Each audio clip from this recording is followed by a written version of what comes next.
Hello everyone, কি অবস্থা সবার? সবাইকে পর্যায়বৃত্ত গতি লেকচার 9-এ স্বাগতম জানাচ্ছি।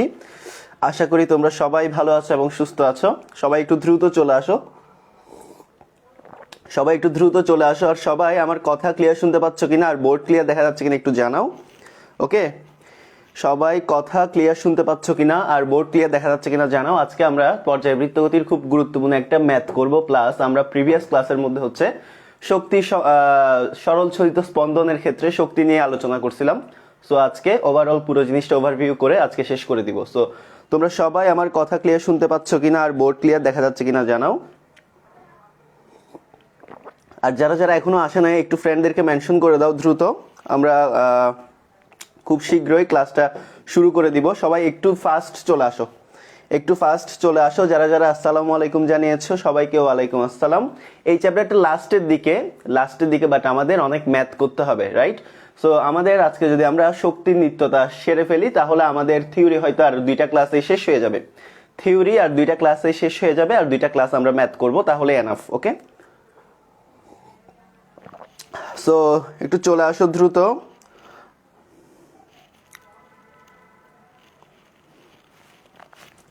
রাইট, আজকে বিভব শক্তি নিয়ে পড়বো। ওকে, অনেকজনেই চলে আসছো, সো আমি শুরু করে দিচ্ছি।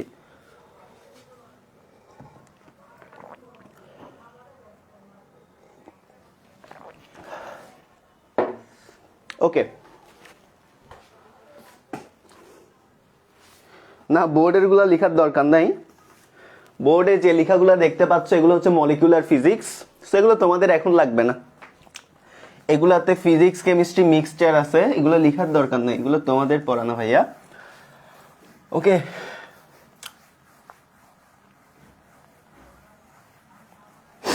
বোর্ডে যেগুলো আছে এগুলো লেখার দরকার নাই। সো ফার্স্ট অফ অল আমরা একটা গুরুত্বপূর্ণ ম্যাথ নিয়ে আজকে আলোচনা করব। সো সবাই ম্যাথটা একটু লিখো। আমরা একটা গুরুত্বপূর্ণ ম্যাথ নিয়ে আলোচনা করব। ওকে, সো ম্যাথটা একটু সবাই লিখো।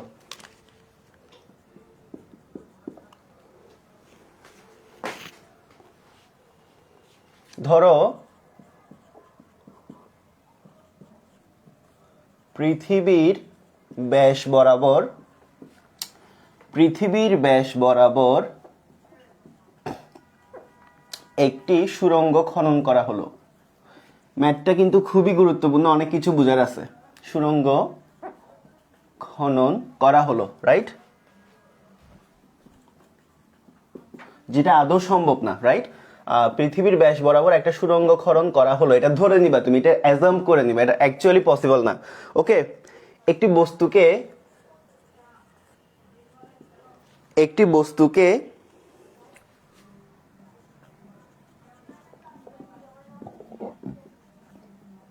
সুড়ঙ্গের এক প্রান্ত হতে ছেড়ে দেওয়া হলো,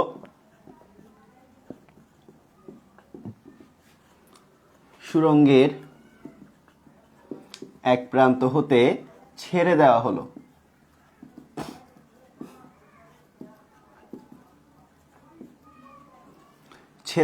এবং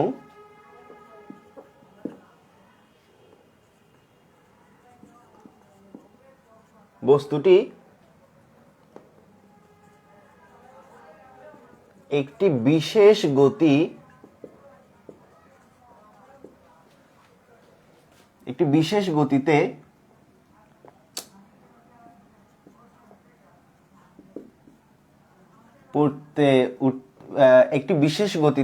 চলমান রইল। সো কোয়েশ্চেনে বিশেষ গতির কথাটা বলে দেওয়া ছিল, আমি কেন বললাম না, বিকজ জিনিসটা বুঝাবো তাই বললাম না। চলমান রইল। ওকে, সো এই হচ্ছে আমাদের অবস্থা। পৃথিবীকে একটি সুষম গোলক মনে করবা, পৃথিবীকে একটি সুষম গোলক মনে করে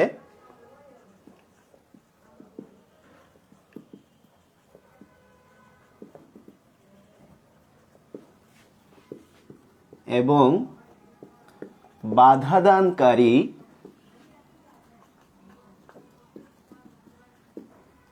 সকল বল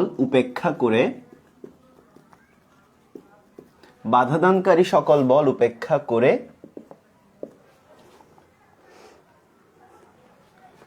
পৃথিবীর কেন্দ্র থেকে বিশাল কোয়েশ্চেন। পৃথিবীর কেন্দ্র থেকে 5 × 10⁵ মিটার দূরত্বে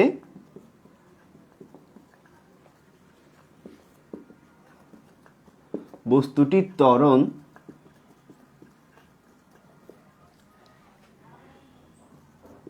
এবং বস্তুটি যে গতিতে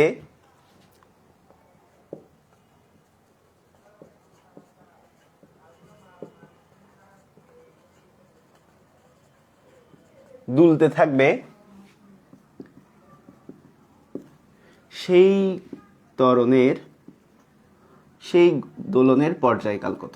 সেই দোলনের পর্যায়কাল কত? বিশাল একটা কোয়েশ্চেন। সো সবাই একটু কোয়েশ্চেনটা লিখো আগে ফার্স্ট অফ অল। সো তোমাকে বলছে এটা আদৌ কিন্তু সম্ভব না। এখানে আমি যে কেসটা দেখতে পাচ্ছি এই কেসটা কিন্তু আদতে সম্ভব না। এটা কি বলা হয়েছে? পৃথিবীর ব্যাস বরাবর, পৃথিবীতে একটা সুষম গোলক, এটা ধরে নিতে বলা হয়েছে। এটা তুমি অ্যাজিউম করে নিবা যে পৃথিবী একটা সুষম গোলক, এন্ড পৃথিবী একটা সুষম গোলক ধরে নিয়ে ওই গোলকের ব্যাস বরাবর তুমি একটা ছিদ্র করবা, ছিদ্র করে একটা বস্তুকে ছেড়ে দিবা। সো বলা হচ্ছে বস্তুটা একটা বিশেষ গতিতে চলমান থাকবে। সো যদি চলমান থাকে, পৃথিবীকে বলা হচ্ছে একটা সুষম গোলক ধরবা, আর এখানে যত ধরনের বাধাদানকারী বল আছে সবগুলোকে তুমি কি ধরবা? উপেক্ষা করবা। মানে বাধাদানকারী সব বল উপেক্ষা করে তোমাকে বের করতে হবে পৃথিবীর কেন্দ্র থেকে 5 × 10⁵ মিটার দূরত্বে বস্তুটার ত্বরণ কত। এরপরে হচ্ছে বস্তুটা যে গতিতে দুলতে থাকবে ওই দোলনের দোলনকালটা কত। So okay,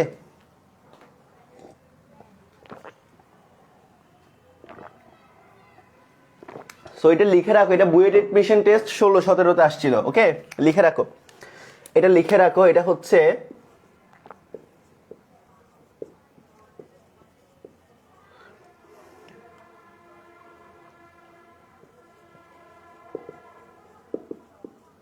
BUET admission 16-17।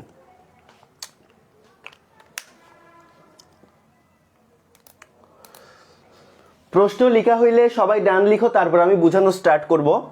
আজকের ক্লাসে তুমি যদি একটা কোয়েশ্চেন শিখতে পারো, একটা ম্যাথ যদি শিখতে পারো, তুমি সার্থক, বিকজ এই কোয়েশ্চেনটা অতটাই ইম্পর্টেন্ট। ওকে, আর এটা একদমই সোজা, কোয়েশ্চেন দেখে ঘাবড়ানোর কিছু নাই। এত বিশাল রচনা হলেও এটার অ্যান্সারটা কিন্তু একদম সোজা, একটু ট্রিক আছে, এটাই তোমাকে ধরতে হবে জাস্ট, আর কিছু না। সো সবাই কোয়েশ্চেন লেখা হইলে একটু ডান লিখো। ওকে, সো চলো তাহলে শুরু করে দেই। চলো তাহলে দেখো আমরা সলিউশন শুরু করি। হ্যাঁ,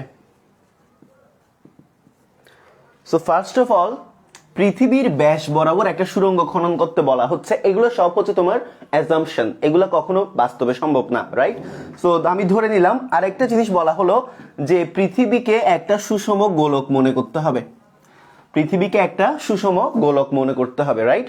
সো আমরা এখন যে পৃথিবীটা আঁকবো এটা হচ্ছে একটা সুষম গোলক। ওকে, সো দেখো আমরা একটা সুষম গোলক কল্পনা করলাম, পৃথিবীকে একটা আমরা সুষম গোলক কল্পনা করলাম, যার এটা হচ্ছে পৃষ্ঠ, এটা হচ্ছে ভূপৃষ্ঠ, আর এটা হচ্ছে পৃথিবীর কেন্দ্র। ওকে, এটা হচ্ছে আমাদের পৃথিবীর কেন্দ্র। ওকে, আর পৃথিবীর ব্যাসার্ধ কত? পৃথিবীর ব্যাসার্ধ হচ্ছে আর। ওকে, পৃথিবীর ব্যাসার্ধ হচ্ছে আর। তাহলে আমরা যদি ব্যাস চিন্তা করি, ধরো এটা একটা পয়েন্ট, এটা একটা পয়েন্ট, এই টোটাল জিনিসটাই হচ্ছে আমাদের ব্যাস। ওকে, তো দেখো আমাদের ব্যাস হচ্ছে কোনটা?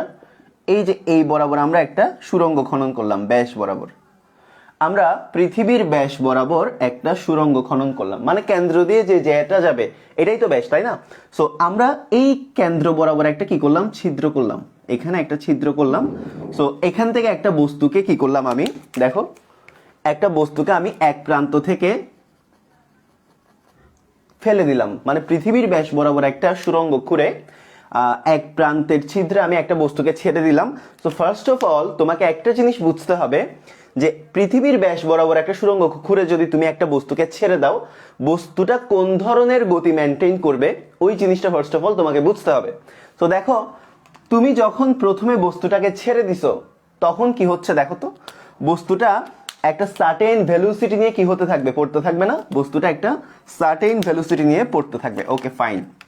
তো দেখো এখানে কিন্তু তার ভেলোসিটি 0, রাইট? তো এখান থেকে বস্তুটা কি করলো, একটা নির্দিষ্ট বেগ নিয়ে পড়তে শুরু করলো, অ্যান্ড তার ত্বরণটা সময়ের সাথে সাথে আস্তে আস্তে বৃদ্ধি পাবে। কিন্তু সে যখন আস্তে আস্তে আস্তে আস্তে যাইতে যাইতে যাইতে যাইতে পৃথিবীর সেন্টারে চলে আসবে, এটা হচ্ছে ও বিন্দু, হচ্ছে পৃথিবীর সেন্টার। পৃথিবীর সেন্টারে আসার পর তার ত্বরণ কি হয়ে যাবে, 0 হয়ে যাবে, কারণ আমরা সবাই জানি পৃথিবীর সেন্টারে G=0। তো তাহলে কি বস্তুটা এখানে থেমে যাবে? এটা অ্যান্সার করো। বস্তুটা যখন নিচের দিকে পড়তেছিল, নিচের দিকে যখন পড়তেছে, পৃথিবীর কেন্দ্রে এসে তার ত্বরণ 0 হয়ে গেছে। সো আগের কেসগুলো তো তোমাদেরকে আমি পড়াইছিলাম, ত্বরণ 0 মানে হলো বেগ বৃদ্ধির হারটা কমে গেছে, বাট বেগ তো আর কমে যায় নাই, তাই না?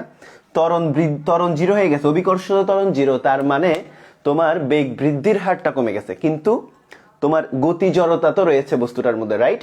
বস্তুটাতে যে একটা মোশন নিয়ে পড়তেছে, বস্তুটার মধ্যে একটা কি থাকবে, গতি জড়তা থাকবে, তাই না? তো বস্তুটা গতি জড়তার কারণে সে নিম্নগামী হবে না, সে নিচের দিকে পড়তে পড়তে পড়তে পড়তে এই মাথায় আসলো। ওকে, এটা হচ্ছে অ্যাজাম্পশন। আমি আবারও ক্লিয়ার করতেছি তোমাদেরকে, এটা হচ্ছে অ্যাজাম্পশন, বিকজ তুমি কখনো পৃথিবীর কেন্দ্রকে পুরোপুরি ডিফাইন করতে পারবে না, ফার্স্ট অফ অল। সেকেন্ডলি, তো এত বিশাল একটা গোলককে, 6400 কিলোমিটার রেডিয়াসের একটা গোলককে তুমি জীবনেও সুরঙ্গ করতে পারবে না, ইটস টোটালি ইম্পসিবল। সো আমরা এগুলো জাস্ট অ্যাজাম করতে পারি। সো আমি যখন এদিকে সুরঙ্গটা খুঁড়ে একটা বস্তুকে ছেড়ে দিব, বস্তুটা প্রথমে তার বেগ নিয়ে নিচে পড়বে, পড়ে পড়ে এখানে আসলো, কেন্দ্রে আসলো। কেন্দ্রে আসার পর তার ত্বরণ 0 হয়ে গেছে, মানে অভিকর্ষের ত্বরণ 0, বাট তার মধ্যে তো একটা গতি জড়তা আছে, তাই না? সো সেই গতি জড়তা নিয়ে বস্তুটা আবার এই প্রান্তে আসলো। এতটুকু পর্যন্ত সবার ক্লিয়ার কিনা জানাও, এতটুকু পর্যন্ত সবার ক্লিয়ার কিনা জানাও, এতটুকু পর্যন্ত কি সবার ক্লিয়ার? এতটুকু পর্যন্ত সবার ক্লিয়ার কিনা জানাও। ওকে, এতটুকু পর্যন্ত সবার ক্লিয়ার কিনা জানাও। আর একটা ব্যাপার হলো, পৃথিবীর ভর হচ্ছে m, পৃথিবীর ভর হচ্ছে m। ওকে, পৃথিবীর ভর হচ্ছে m। ওকে, আচ্ছা। সো এটার পরের কেসটা কি হবে, এইটার পরের কেসটা কি হবে দেখো তো। এই জিনিসটা যেহেতু ক্ষুদ্র, এই জিনিসটা যেহেতু সুরঙ্গ, তার মানে এটা পুরোটাই হচ্ছে খালি স্থান। আচ্ছা, তুমি কখনো চিন্তা করে দেখছো, যদি আমরা একটা কোনো একটা গর্তের উপর দাঁড়াই, ওকে, সো পৃথিবীর কেন্দ্র আমাদেরকে নিচে একটা টান মারবে না? বিকজ আমরা সব সময় আমাদের ওজন দ্বারা পৃথিবীর কেন্দ্রের দিকে আকর্ষিত, রাইট? সো এই বস্তুটা যখন এখানে আসলো, এই বস্তুটা যখন এখানে আসলো, ভালো করে দেখো, বস্তুটা যখন এই মাথায় আসলো, পৃথিবীর কেন্দ্র আবার তাকে কোন দিকে, নিচের দিকে টানা স্টার্ট করবে। কিসের কারণে? Due to gravitational force of attraction. Gravitational force of attraction মানে মহাকর্ষ বলের কারণে বা অভিকর্ষ বলের কারণে এই বস্তুটাকে আবার পৃথিবীর কেন্দ্র নিচের দিকে টানা স্টার্ট করবে, রাইট? সো সে পৃথিবীর কেন্দ্রের দিকে যাইতে থাকবে, তাহলে আবার সে একটা গতি জড়তা, আবার সে একটা বেগ নিয়ে যাবে, অ্যান্ড এই বেগটার কারণে সে এদিকে যাইতে যাইতে যাইতে যাইতে এখানে যখন আসলো, জি এর ভ্যালুটা 0 হয়ে গেল, বাট তার মধ্যে যে এদিকে যাওয়ার যে গতি জড়তা, এই গতি জড়তার কারণে বস্তুটা আবার কোন দিকে চলে যাবে, এই মাথায় চলে যাবে, অ্যান্ড এরপরে বারবার জিনিসটা রিপিট হতে থাকবে। তার মানে এই জিনিসটাকে সাম্য অবস্থায় রেখে সে একবার সর্বোচ্চ থেকে সাম্যে নামবে, সাম্য থেকে আবার সর্বোচ্চ যাবে, আবার সর্বোচ্চ থেকে সাম্যে নামবে, সাম্য থেকে আবার সর্বোচ্চ যাবে। So that is the motion of simple harmonic motion, যে একটা ফিক্সড পয়েন্টকে সে কিসে রাখলো, ব্যালেন্সে রেখে সে আপ অ্যান্ড ডাউন মোশনে কি করতে থাকবে, স্পন্দিত হতে থাকবে। সো সবসময় একটা জিনিস তোমরা মাথায় রাখবা, সেটা হচ্ছে পৃথিবীর ব্যাস বরাবর কোনো সুরঙ্গ খুঁড়ে তুমি যদি একটা বস্তু কণাকে ছেড়ে দাও, তাহলে ওই বস্তুটা সরল ছন্দিত স্পন্দন গতিতে তোমার up down up down up down motion খেলতে থাকবে। কিন্তু বাস্তবে এই জিনিসটা ঘটে না। যদি ঘটতো, মানে পৃথিবীর সেন্টার অফ অ্যাট্রাকশন এতই বেশি, অভিকর্ষ বল বা সেন্টার অফ অ্যাট্রাকশনের কারণে কিন্তু বস্তুটা কি হচ্ছে, বারবার পৃথিবীর কেন্দ্রের দিকে একটা টান খেয়ে উপরে উঠে, আবার উপরে উঠে যায় গতি জড়তার কারণে, আবার নিচে নামে, কেন্দ্রের দিকে টান খেয়ে আবার নিচে পড়ে, আবার কেন্দ্রের দিকে টান খেয়ে উপরে উঠে। দ্যাট মিনস এই বস্তুটা তোমার সরল ছন্দিত স্পন্দন গতিতে, এই যে ভি ইকুয়াল আমরা জানতাম যে এ ওমেগা কস ওমেগা টি, এই গতিটা মেনটেন করে আপ অ্যান্ড ডাউন করতে থাকবে। সো ফার্স্ট অফ অল তোমাকে একটা জিনিস মানতে হবে, সেটা হচ্ছে পৃথিবীর ব্যাস বরাবর তুমি যদি একটা ছিদ্র সুরঙ্গ খুঁড়ে একটা বস্তুকে ছেড়ে দাও, বস্তুটা সরল ছন্দিত স্পন্দন গতিতে আপ অ্যান্ড ডাউন মোশনে দুল দিতে থাকবে। এই জিনিসটা সবার ক্লিয়ার কিনা জানাও, এই জিনিসটা সবার ক্লিয়ার কিনা জানাও। এই জিনিসটা সবার ক্লিয়ার কিনা জানাও। ওকে, এই জিনিসটা সবার ক্লিয়ার কিনা জানাও।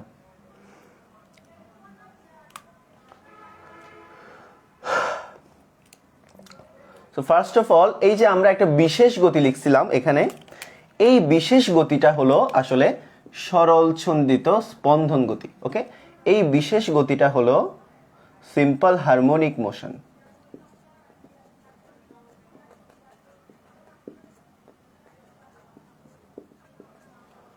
সিম্পল হারমোনিক মোশন বা সরল ছন্দিত স্পন্দন গতি। আচ্ছা, সো এখন আমাদেরকে বলা হয়েছে, এখন আমরা আমাদের ম্যাথে চলে যাই। দেখো ম্যাথটা একটু সেন্সিটিভ বাট ইজি।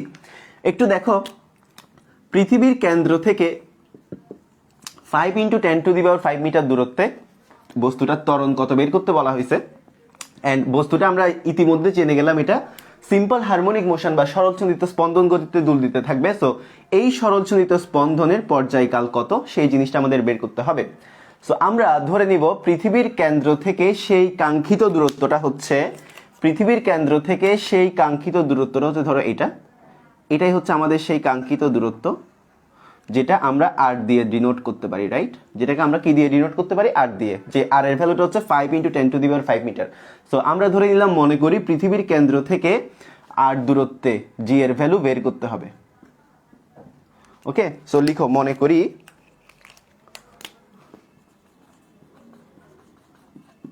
করি কেন্দ্র হতে 5 × 10⁵ মিটার দূরত্বে জি বের করতে হবে। আচ্ছা, সো আমি এখন যেটা করব সেটা হচ্ছে, আমাদের কেন্দ্র থেকে যেই দূরত্বে আমাদের জি এর ভ্যালু বা ত্বরণের ভ্যালু বের করতে হবে, ত্বরণের ভ্যালুটা বের করতে হবে, আমি ওই জিনিসটাকে ব্যাসার্ধ ধরে, কেন্দ্র থেকে ওই দূরত্বটাকে ব্যাসার্ধ ধরে আরেকটা কি আঁকলাম, সুষম গোলক এঁকে নিলাম। ওকে, পৃথিবীর অভ্যন্তরে একটা সুষম গোলক এঁকে নিলাম। আচ্ছা ফাইন, এখন কথা হলো, আমরা ধরে নিছি পুরো পৃথিবীর ভর হচ্ছে এম। ওকে, সো আমরা আরো একটা জিনিস জানি, যে পৃথিবীর পৃষ্ঠে জি এর ভ্যালু হচ্ছে জি সমান জি এম বাই কত, আর স্কোয়ার। আমরা এই জিনিসটা সবাই জানি কিনা? অবশ্যই জানি। আমরা জানি পৃথিবীর পৃষ্ঠে জি এর ভ্যালু হচ্ছে জি ইকুয়াল কত, জি এম বাই কত, আর স্কোয়ার। আচ্ছা, এখন আমাকে সবাই দুইটা জিনিস অ্যান্সার করবা। একটা হচ্ছে, এই যে আমরা আর দূরত্বে যে গোলকটা আঁকলাম, এই গোলকটার ভর আর পৃথিবীর ভর কি একই নাকি ভিন্ন, এই জিনিসটা একটু জানাও। আর পৃথিবীর পৃষ্ঠে যা অভিকর্ষজ ত্বরণ, এই গোলকের পৃষ্ঠেও কি তাই অভিকর্ষজ ত্বরণ, এই জিনিসটাও তোমরা আমাকে জানাও। সো এখানে আমাদের দুইটা লজিক যদি আমরা বুঝি, এন্ড এটাই চাইছে বুয়েটের মধ্যে, এটাই চাইছে যে তুমি এই দুইটা জিনিসের মধ্যে ডিফারেন্সিয়েট করতে পারো কিনা। এন্ড এই দুইটা লজিকের বাইরেও কিন্তু আরেকটা লজিক আছে, যেটা এভারেজ ডেনসিটি বা গড় ঘনত্ব দিয়ে কথা বলে। সো ওই জিনিসটাও তোমাকে টেস্ট করতে চাইছে, যে তুমি ওই লজিকটা সম্পর্কেও তোমার ফুল আইডিয়া আছে কিনা। সো দেখো, এখানে আমাদের পৃথিবীর পৃষ্ঠে যা গ্র্যাভিটেশনাল অ্যাসিলারেশন, পৃথিবীর ভিতরে যে আমি যে সুষম গোলকটা আর ব্যাসার্ধের যে সুষম গোলকটা কনসিডার করে নিলাম, ওই গোলকের পৃষ্ঠে গ্র্যাভিটেশনাল অ্যাসিলারেশনটা সেম কিনা, আর সমগ্র পৃথিবীর ভর আর এই গোলকের ভর সেম নাকি ভিন্ন, এই জিনিসটা আমাকে জানাও। ওকে, এই জিনিসটা আমাকে জানাবা।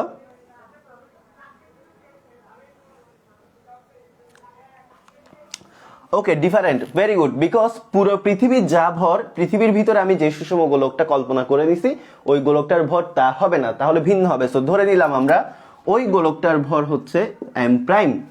আমরা ধরে নিলাম পৃথিবীর ভিতরে আমি যে গোলকটা কল্পনা করে নিছি, ওই গোলকের ভর হচ্ছে কত, এম প্রাইম। তাহলে আমাদের এই গোলকের পৃষ্ঠে জি এর ভ্যালুটাও চেঞ্জ হবে। সো এই গোলকের পৃষ্ঠে আমাদের জি এর ভ্যালু কত হবে, জি এর ভ্যালু হবে জি প্রাইম সমান জি এম প্রাইম বাই কত, আর স্কোয়ার, স্মল আর স্কোয়ার। আগে আমরা যেটা কনসিডার করছি এটা হচ্ছে পৃথিবীর পৃষ্ঠে জি এর value. So g equal G M by R square, যেখানে আমাদের জি হচ্ছে সার্বজনীন মহাকর্ষীয় ধ্রুবক, এম হচ্ছে পৃথিবীর ভর, আর হচ্ছে পৃথিবীর ব্যাসার্ধ। আর এখানে আমাদের পৃথিবীর অভ্যন্তরে আমি যে দূরত্ব আমাদের ত্বরণটা বের করতে হবে, ওই দূরত্বকে ব্যাসার্ধ ধরে আমি যে গোলকটা আঁকছি, ওই গোলকের মধ্যে অভিকর্ষজ ত্বরণ হচ্ছে জি প্রাইম সমান G M prime by R square.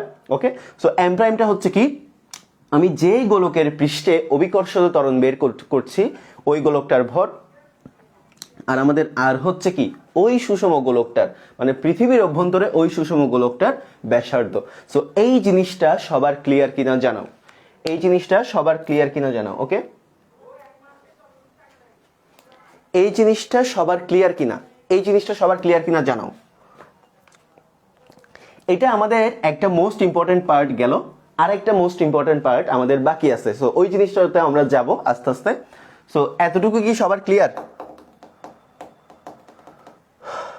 ওকে ওকে, এতটুকু পর্যন্ত সবার ক্লিয়ার। আচ্ছা, এখন তাহলে আমাদেরকে আমরা পৃথিবীর ভর, এটা হচ্ছে পৃথিবীর ভর হচ্ছে m, বাট আমরা এখানে m প্রাইমের ভ্যালুটা কিন্তু জানি না। পৃথিবীর ভরের ভ্যালু আমরা জানি 5.95 × 10⁻24 কেজি, এটা জানা আছে। এটা তোমাকে যদি দেওয়া না থাকে এটা তোমার মুখস্থ থাকতে হবে। পৃথিবীর ভর 5.95 ইন্টু এই যে এটা, পৃথিবীর ভর কিন্তু দেওয়া থাকবে না অনেক সময়, এটা তোমাকে মুখস্থ করে রাখতে হবে, বা অ্যাপ্রক্সিমেটলি তুমি 6 × 10⁻24 কেজি মুখস্থ রাখতে পারো।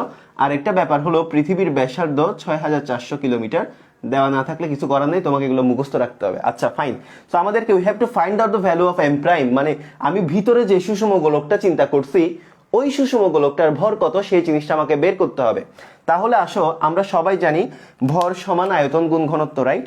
তো আমরা সবাই জানি ভর সমান আয়তন গুণ ঘনত্ব। ওকে, ঘনত্ব গুণ আয়তন একই কথা। সো এখন আমাকে বলো, আমরা কি লিখতে পারি পৃথিবী যদি এই যে এই গোলকটা, পৃথিবীর অভ্যন্তরে আমি যে গোলকটা কনসিডার করলাম এই গোলকটা যদি একটা সুষম গোলক হয়, তাহলে একটা সুষম গোলকের ব্যাসার্ধ যদি স্মল আর হয়, তাহলে ওই গোলকটার আয়তন আমরা লিখতে পারি না 4/3 পাই আর কিউব, 4/3 পাই স্মল আর কিউব আমরা লিখতে পারি, রাইট? লিখতে পারি।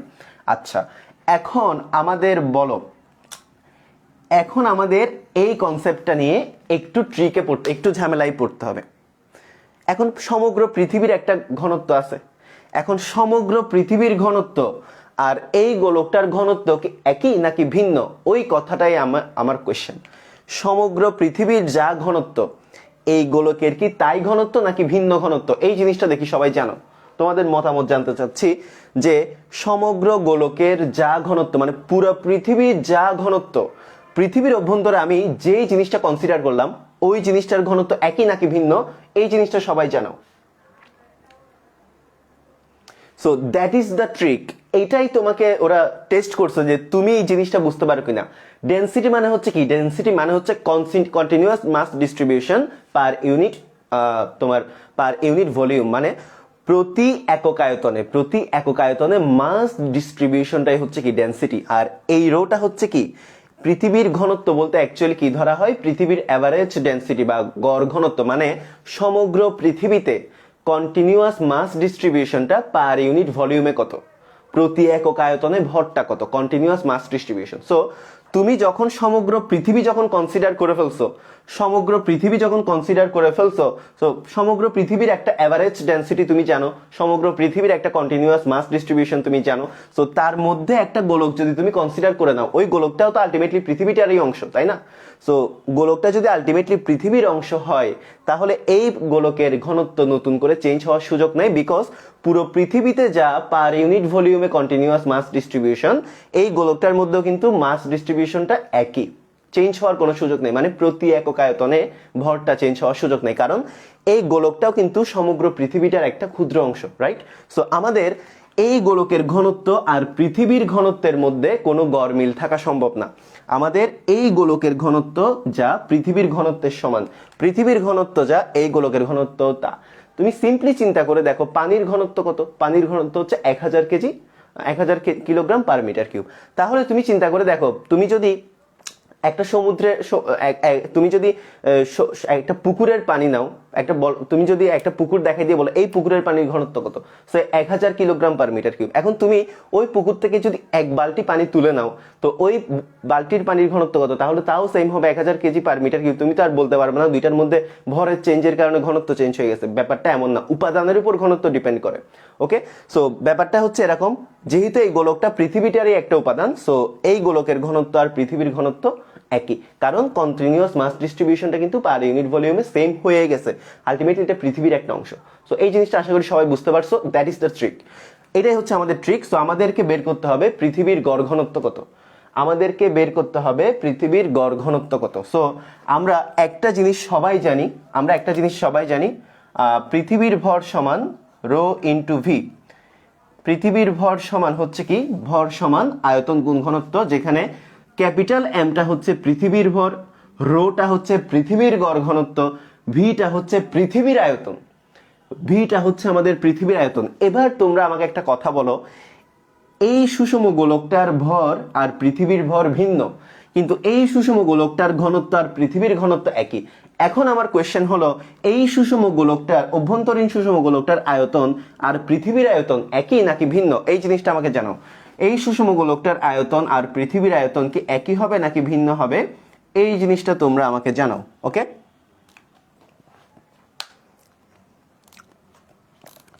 পুকুরের মাঝে যদি একটা বল রাখি তাহলে পুকুরের ঘনত্ব আর বলের ঘনত্ব, তোমার পুকুরের মাঝে বল রাখতে বলছে কে? তোমার আমি বলছি পানি উপাদানটা, তুমি তো উপাদান চেঞ্জ করে ফেলছো, সো ঘনত্ব চেঞ্জ হবে, ডেফিনেটলি চেঞ্জ হবে, এটা খুবই স্বাভাবিক। তোমার তো আমি পুকুরের মাঝে বল রাখতে বলি নাই, তোমাকে আমি বলছি একটা পুরা পুকুরের ঘনত্ব মাপো, আর তুমি পুকুর থেকে এক বালতি পানি নিয়ে ওই পানিটার ঘনত্ব মাপো, সেম হবে, বিকজ পার ইউনিট ভলিউমে তো মাস ডিস্ট্রিবিউশনটা সেম হয়ে আছে। তো তুমি আবার এক্সট্রা করে বল রাখতে গেলে কেন? সো এই হচ্ছে অবস্থা, তাহলে ডেফিনেটলি ডিফারেন্ট হবে। ওকে, সো ডেফিনেটলি ডিফারেন্ট হবে, ডেফিনেটলি আমাদের কি হবে, ডিফারেন্ট হবে। তাহলে আমাদের রো সমান হচ্ছে এম বাই বি ইকুয়াল হচ্ছে কত, 4/3 পাই ক্যাপিটাল আর কিউব। যেহেতু আমরা এটা পৃথিবীর ঘনত্বটা কি করতেছি, মেজার করতেছি, এটা যেহেতু আমরা পৃথিবীর ঘনত্বটা কি করতেছি, মেজার করতেছি, so M by 4/3 pi capital R cube, right? So এই হচ্ছে আমাদের অবস্থা, আমরা পৃথিবীর গড় ঘনত্ব বের করে ফেললাম। এখন এই ভ্যালুটা আমরা কোথায় বসাবো, এখানে বসাবো। সো রো এর ভ্যালু হচ্ছে এম বাই কত, 4/3 পাই ক্যাপিটাল আর কিউব। ওকে, সো এখন আমরা এখান থেকে কি বের করতে পারি, আমরা এখন এখান থেকে চাইলে এই গোলকটার, ছোট পিচ্চি গোলকটার কি বের করতে পারি, ভর বের করতে পারি। সো 4/3 পাই কেটে দাও, তাহলে এখানে আর কি অবশিষ্ট থাকে, এম আর কিউব বাই কত, আর কিউব। সো এখন এম প্রাইমের ভ্যালুটা আমরা এখানের মধ্যে বসাই দিব, রাইট? এম প্রাইমের ভ্যালু যেটা আসছে এম আর কিউব, এই এমটা হচ্ছে আসলে পৃথিবীর ভর, এই ভ্যালুটা আমরা যদি এখন এখানে বসাই তাহলে আমাদের জি প্রাইমের ভ্যালু কত আসবে দেখো, তাহলে আমাদের হচ্ছে জি প্রাইমের ভ্যালু কত আসে, তাহলে আমাদের জি প্রাইমের ভ্যালু আসে হচ্ছে, ওকে, তাহলে আমাদের জি প্রাইমের ভ্যালু কত আসে দেখো, জি প্রাইমের ভ্যালু হচ্ছে জি ইন্টু এম প্রাইমের ভ্যালু কত, এম আর কিউব বাই কত, আর কিউব ডিভাইডেড বাই কত, R square. So simply calculate করো, তুমি যদি ক্যালকুলেট করো তাহলে কি আসে দেখো, G M R cube by R cube R square. So এখানে আমাদের আর থাকে হচ্ছে, আচ্ছা একটা জিনিস দেখো, G M by R square, R কিউবকে আমরা চাইলে কিন্তু এভাবে লিখতে পারি, right? So G M by R square, R square R cube কাটা গেলে এখানে আর থাকে হচ্ছে আর। সো এই জিনিসটার মানে কি, জিএম বাই আর স্কোয়ারের মানে কি, জিএম বাই আর স্কোয়ারের মানে হচ্ছে কত, G, right? GM by R square সমান হচ্ছে কত, জি, পৃথিবীর পৃষ্ঠে অভিকর্ষজ ত্বরণ। সো এটা হচ্ছে কত, জি আর বাই কত, জি আর বাই হচ্ছে কত, আর। ওকে, এটা হচ্ছে জি আর বাই আর। সো এখন আমরা জি এর ভ্যালুটা বসাই, জি এর ভ্যালু হচ্ছে কত, 9.8, জি এর ভ্যালুটা হচ্ছে কত, জি এর ভ্যালু হচ্ছে 9.8। স্মল আর এর ভ্যালু কত, স্মল আর এর ভ্যালু হচ্ছে 5 × 10⁵ মিটার, 5 × 10⁵। ওকে, আর আমাদের আর কত, 6400, 6400 × 10³ এটা হচ্ছে কত, metre per second square. So এই জিনিসটা ক্যালকুলেট করলেই তোমার value of acceleration at the center of 5 × 10⁵ metre চলে আসবে। সো চলো ক্যালকুলেট করি, 9.8 × 5 × 10⁵ ভাগ 6400 xp3। সো চলে আসলো 0.765 metre. Okay, 0.765 metre per second square, 0.76 metre per second square. So এটাই হচ্ছে পৃথিবীর কেন্দ্র থেকে এই 5 × 10⁵ মিটার দূরত্বে কিসের ভ্যালু, জি এর ভ্যালুটা নির্ণয় করা শিখালাম। ওকে,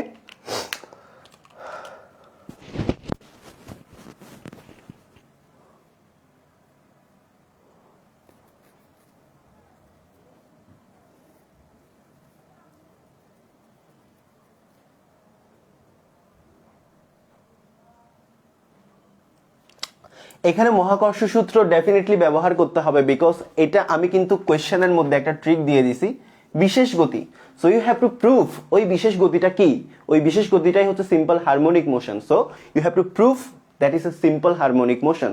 ওকে, সো দ্যাটস ওয়াই আমরা মহাকর্ষ সূত্র ব্যবহার করছি। ওকে,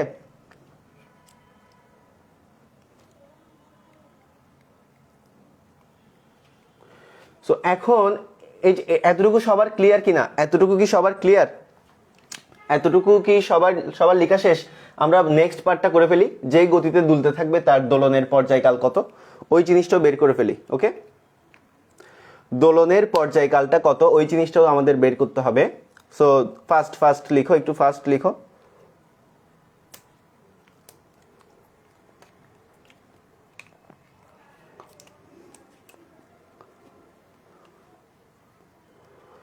ওকে, সো এখন কথা হচ্ছে তাহলে এগুলা শেষ, এগুলা আমরা বুঝছি।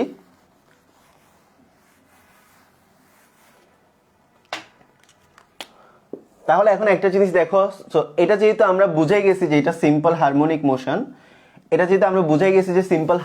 মোশন, সো দেখো বস্তুটা যখন এদিকে যাবে তার মানে বস্তুটা সরণ ঘটতেছে এদিকে, তাহলে বস্তুটা প্রত্যেকটা পয়েন্টে কিন্তু পৃথিবীর কেন্দ্রের দিকে একটা টান খাবে এফ পরিমাণ প্রত্যয়নী বল দিয়ে।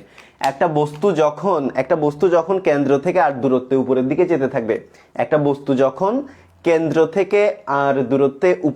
যেতে থাকবে, তখন সে প্রত্যেকটা বিন্দুতে কিন্তু পৃথিবীর সেন্টার অফ অ্যাট্রাকশনের দিকে একটা ফোর্স দ্বারা অ্যাট্রাক্টেড হবে। তার মানে হলো সে যেদিকে যাচ্ছে তার প্রত্যয়নী বলটা বা রিস্টোরিং ফোর্সটা কাজ করতেছে তার বিপরীত দিকে, মানে সিম্পল হারমোনিকের কি ক্যারেক্টারিস্টিক। সো দ্যাটস ওয়াই আমরা লিখতে পারি এই যে এটা হচ্ছে বল আর এটা হচ্ছে আমাদের সরণ। সো আমরা লিখতে পারি F is proportional to minus R, because প্রত্যয়নী বল আর সরণ বিপরীতে কাজ করতেছে। সো এখান থেকে আমরা লিখতে পারি F equal minus K into R, but আমরা মাইনাসটা কনসিডারেশন আনবো না, বিকজ মাইনাস চিহ্ন শুধুমাত্র কি বোঝায়, প্রত্যয়নী বল আর সরণ পরস্পর বিপরীতমুখী। সো আমরা পজিটিভ কোয়ান্টিটিটা নিয়ে কাজ করব। এফ ইকুয়াল হচ্ছে কত, কে আর। সো একটা জিনিস আমরা সবাই জানি, এফ ইকুয়াল হচ্ছে এমজি। ওকে, এফ ইকুয়াল হচ্ছে কত, M G, right? So M prime বস্তুটা যাচ্ছিল ওই বস্তুটা, সো দেখো এমজি প্রাইম, রাইট? আমাদের জি কতটুকু কাজ করবে, জি প্রাইম কাজ করবে, যেটার ভ্যালু আমরা একটু আগে বের করলাম, এই যে এটা। সো এম জি প্রাইম সমান কত, কে আর। ওকে, সো এখান থেকে আমরা দেখতে পাচ্ছি কে বাই এম সমান জি প্রাইম আর বাই কত, G prime. K by M সমান কত, R by G prime. Okay, so আমাদেরকে বের করতে হবে দোলনের পর্যায়কাল, রাইট? সো আমরা একটা সূত্র তোমাদেরকে শিখাইছিলাম, সেটা হচ্ছে T equal twice pi root over M by K. So এখানে কে বাই এম সমান কত আসলো, এখানে একটু দাঁড়াও, এম বাই কে করে দাও, এম বাই কে সমান হচ্ছে আর বাই কত, জি প্রাইম, রাইট? সো এখান থেকে দেখো twice pi root over R এর ভ্যালু কত, আর এর ভ্যালু হচ্ছে আর বাই কত, এম বাই কে সমান হচ্ছে কত, R by G prime. So দেখো তোমাকে এখানে কিন্তু আরো একটা কাজ করতে হচ্ছে, বিকজ তোমার কিন্তু যে বস্তুটা ফেলতেছো ওই বস্তুটার ভর কিন্তু তোমার জানা নাই। সো তোমাকে এরকম একটা ফরমেশন করে আলটিমেটলি আমার গিভেন ফরমেশনগুলোতে নিয়ে আসতে হবে। সো দেখো কোয়েশ্চেনটা কত ধরনের ট্রিক দিয়ে করা যায়, মানে কত ধরনের অ্যানালাইটিক্যাল ট্রিটমেন্ট এখানের মধ্যে দিছে একটা কোয়েশ্চেনে। সো দেখো, so twice pi root over R এর ভ্যালু হচ্ছে কত, 5 ইন্টু 10⁵, জি প্রাইমের ভ্যালু হচ্ছে একটু আগে বের করলাম 0.766। সো এই জিনিসটা ক্যালকুলেট করলে আমাদের আলটিমেটলি দোলনকাল চলে আসবে। সো এটাই হচ্ছে অ্যান্সার। ওকে, ওকে, সো এটাই হচ্ছে অ্যান্সার। সবাই বুঝতে পারছো কিনা জানাও, আশা করি সবার বুঝে যাওয়ার কথা, সবার একদম ক্লিয়ার কিনা জানাও। এই অঙ্কটা যদিও বা একটু টাইম লাগছে, অনেক লেন্দি, অনেকগুলা কনসেপ্ট বোঝানোর আছে। অ্যান্ড তোমাদেরকে একটা কাজ দিলাম, এই অঙ্কটা কিভাবে শর্টকাট করা যায় ওইটা তোমরা বাসায় চিন্তা করবা। আজকে আমি তোমাদেরকে টোটাল অ্যানালাইটিক্যাল ট্রিটমেন্টটা দিয়ে দিলাম, আজকে তোমরা বাসায় বসে চিন্তা করবা। বুয়েটা নিশ্চয়ই এত বিশাল ফরমেশন করার ওয়ে থাকবে না। সো তোমরা আজকে বাসায় বসে চিন্তা করবা এই অঙ্কটা শর্ট ওয়েতে কিভাবে বের করে আনা যায়। আমি নেক্সট ক্লাসে তোমাদের বলে দিব এই অঙ্কটা কিন্তু একটা শর্ট ওয়েতেও নিয়ে আসা যায়। ওকে, সো ওই জিনিসটা তোমরা চিন্তা করবা। সো এই হচ্ছে মোটামুটি অ্যানালাইটিক্যাল ট্রিটমেন্ট। এখন কথা হলো, আমি তোমাদেরকে অ্যানালাইটিক্যাল ট্রিটমেন্টটা কেন পড়ালাম, শর্টকাটে কেন গেলাম না? আমি অলওয়েজ অ্যানালাইটিক্যাল ট্রিটমেন্টে বিশ্বাসী, শর্টকাটে না। বিকজ তোমাকে যদি আমি শর্টকাটে দেখাই দিতাম, তোমার এতগুলা প্যাচ এখানে খুলতো না। সো আমি সবসময় ট্রাই করি যে তোমার যে যে জায়গায় সমস্যা হতে পারে, ধরো আমি এই ম্যাথটা তোমাকে শর্টকাট দেখাই দিলাম, তুমি শর্টকাটে বুঝে গেলা, বাট ভিতরে যে এতগুলো কনসেপচুয়াল গ্যাপ থেকে যেত এগুলো কিন্তু তোমার ফিল আপ হতো না। সো যেহেতু এই অঙ্কটার মধ্যে এতগুলো কনসেপশন আছে, সো দ্যাটস ওয়াই আমি দেখালাম যাতে প্রত্যেকটা কনসেপশন তুমি কি করে নিতে পারো, এই অঙ্কটার মাধ্যমে ক্লিয়ার করে নিতে পারো। নট দ্যাট তোমার এই টাইপের ম্যাথ আসবে, বাট এই ধরনের আরো অনেক ধরনের ম্যাথ আসতে পারে। সো দ্যাট তুমি যদি শর্টকাটটা না জানো তাহলে যাতে তুমি এই এই কানেকশনগুলো দিয়ে তুমি তোমার ডেস্টিনেশনে পৌঁছায় যাইতে পারো। সো এতগুলা অ্যানালাইটিক্যাল ট্রিটমেন্ট দেওয়ার উদ্দেশ্য ছিল একটাই, সেটা হচ্ছে তোমার প্যাচগুলো যাতে কনসেপচুয়াল যে প্যাচগুলো রয়েছে ওইগুলো যাতে খুলে যায়। ওকে, সো আশা করি সবাই বুঝতে পারছো। এফ ইকুয়াল কে আর, এটা আর একটু বুঝান, এটা আর একটু বুঝানোর কি আছে, এটা হচ্ছে সিম্পল হারমোনিক মোশন। এটা কিন্তু প্রথমেই প্রুফ করে নিছি যে এই মোশনটা হচ্ছে সিম্পল হারমোনিক মোশন বা সরল ছন্দিত স্পন্দন। যে একটা পৃথিবীর ব্যাস বরাবর একটা সুরঙ্গ ঘুরে যদি আমি একটা বস্তুকে ছেড়ে দিই তাহলে সেটা কি করবে, সেটা সিম্পল হারমোনিক মোশনে আপ ডাউন করতে থাকবে। তার মানে হলো এটা সিম্পল হারমোনিক মোশনের প্রত্যেকটা ক্যারেক্টারিস্টিক মেনে চলবে। ফার্স্ট ক্যারেক্টারিস্টিক সেটা হচ্ছে সব সময় এটা একটা স্ট্রেট লাইন মোশন। দেখো সিম্পল হারমোনিকের প্রথম ক্যারেক্টারিস্টিকটা মেনটেন করছে কিনা, যে স্ট্রেট লাইন মোশন, রাইট? এটা কিন্তু একটা স্ট্রেট লাইন মোশন। ওকে, ফার্স্ট ক্যারেক্টারিস্টিক। সেকেন্ড ক্যারেক্টারিস্টিকটা হচ্ছে যেদিকে সরণ ঘটাবা বলটা তার বিপরীতে কাজ করবে। ধরো বস্তুটা উঠতে চাচ্ছে আস্তে আস্তে আস্তে আস্তে উপরের দিকে, বাট প্রত্যেকটা পয়েন্টে কিন্তু জি তাকে নিচের দিকে একটা ফোর্স দিয়ে টানবে, যেটাকে আমরা ওজন বলি, রাইট? সো প্রত্যেকটা পয়েন্টে সে যখন উপরের দিকে উঠতে চাইবে জি কিন্তু তাকে নিচের দিকে একটা টান মারবে। তার মানে সরণ যেদিকে ত্বরণ তার বিপরীত দিকে। সো এটাও হচ্ছে কি, এটাও হচ্ছে আমাদের সিম্পল হারমোনিকের ক্যারেক্টারিস্টিক। আরেকটা ক্যারেক্টারিস্টিক হচ্ছে তুমি যতই উপরে যাবা ততই কিন্তু আবার কি জায়গা থাকলে তুমি কেন্দ্রের দিকে চলে আসবে। তার মানে ত্বরণটা সবসময় কি অভিমুখী, এখানে আমাদের কেন্দ্রটাকেই ধরা হয়েছে সাম্যাবস্থা, বিকজ বস্তুটা বারবার কোথায় ফিরে আসে, কেন্দ্রতে ফিরে আসে, এন্ড গতি জড়তার কারণে উপরে যাই নিচে যাই, উপরে যাই নিচে যাই, আবার কেন্দ্রে ফিরে আসে। অর্থাৎ এই জিনিসটাকে সাম্যাবস্থানে রেখে সে উপরে আর নিচে আপ অ্যান্ড ডাউন মোশনে কি করতেছে, টু অ্যান্ড ফ্রো মোশন বলো বা আপ ডাউন বলো, সিম্পল হারমোনিকে কি করতেছে, মেনটেন করতেছে। এন্ড এই যে ভি ইকুয়াল এ ওমেগা কস ওমেগা টি, এই গ্রাফটা মেনটেন করে কিন্তু সে দোল খাচ্ছে, রাইট? সো এটাই হচ্ছে আমাদের কনসেপশন। ওকে, সো ডান। আশা করি সবাই বুঝে গেছো, আশা করি সবাই বুঝে গেছো। আচ্ছা, সো এখন আমি মুছে দেই। এখন আমাদের সিম্পল হারমোনিক মোশনের আমরা প্রিভিয়াস ক্লাসে গতিশক্তি পড়ছিলাম, তাই না? সো আজকে আমরা হচ্ছে বিভব শক্তিটা দেখব। সরল ছন্দিত স্পন্দনের ক্ষেত্রে বিভব শক্তির রাশিমালাটা আজকে আমরা আলোচনা করব। সো দেখো,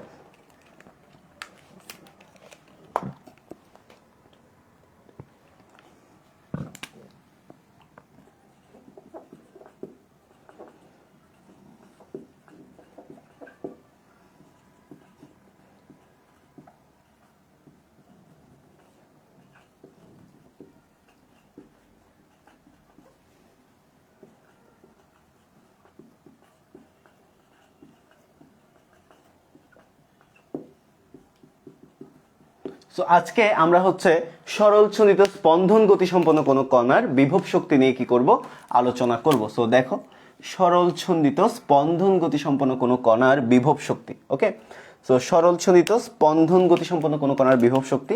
সো ফার্স্ট অফ অল আমাদেরকে একটা পেন্ডুলাম আঁকতে হবে, বিকজ পেন্ডুলামটা এঁকে নিলে তোমার বুঝতে সুবিধা হয়। সো দেখো, এটা হচ্ছে একটা পেন্ডুলাম, সে কিসে আছে, সে ব্যালেন্স আছে, অর্থাৎ সে সাম্যে আছে। সো এখন কথা হলো তুমি total amount of potential energy আমরা কিভাবে ডিফাইন করি, তোমাদেরকে কাজ ক্ষমতা শক্তি পড়ানোর সময় বিভব শক্তি নিয়ে প্রচুর কথা বলছি। সো বিভব শক্তি হচ্ছে কি, একটা যে কোনো একটা অবজেক্ট একটা স্টেবল কন্ডিশনে আছে, ওই অবজেক্টটাকে তুমি তার স্টেবল কন্ডিশন থেকে একটু বিচ্যুতি ঘটাও, তাহলে তার মধ্যে একটা অবজেক্টকে তার স্টেবল কন্ডিশন থেকে একটু বিচ্যুত করতে বা একটু ডিফর্ম করতে বা একটু অন্য একটা জায়গায় নিয়ে যাইতে তোমাকে অবশ্যই একটা কাজ করতে হবে। আদারওয়াইজ তুমি উইদাউট এনি ওয়ার্ক ডান তুমি কিন্তু এই অবজেক্টটাকে অন্য জায়গায় নিয়ে যেতে পারবে না, রাদার কোনো এক্সটার্নাল ফোর্স এটার উপর অ্যাপ্লাই হচ্ছে, রাইট? সো এই হচ্ছে আমাদের কথা। আমি যদি এই অবজেক্টটাকে তার ইনিশিয়াল পজিশন থেকে বা সাম্য অবস্থা থেকে সরাতে চাই, তাহলে আমাকে অবশ্যই এখানের মধ্যে একটা এক্সটার্নাল ফোর্স অ্যাপ্লাই করে বস্তুটাকে আরেকটা জায়গায় নিয়ে যেতে হবে। অর্থাৎ আমাকে বস্তুটাকে আরেকটা জায়গায় নিয়ে যাওয়ার জন্য কিছু শক্তি ব্যয় করতে হচ্ছে, কাজ করতে হচ্ছে, রাইট?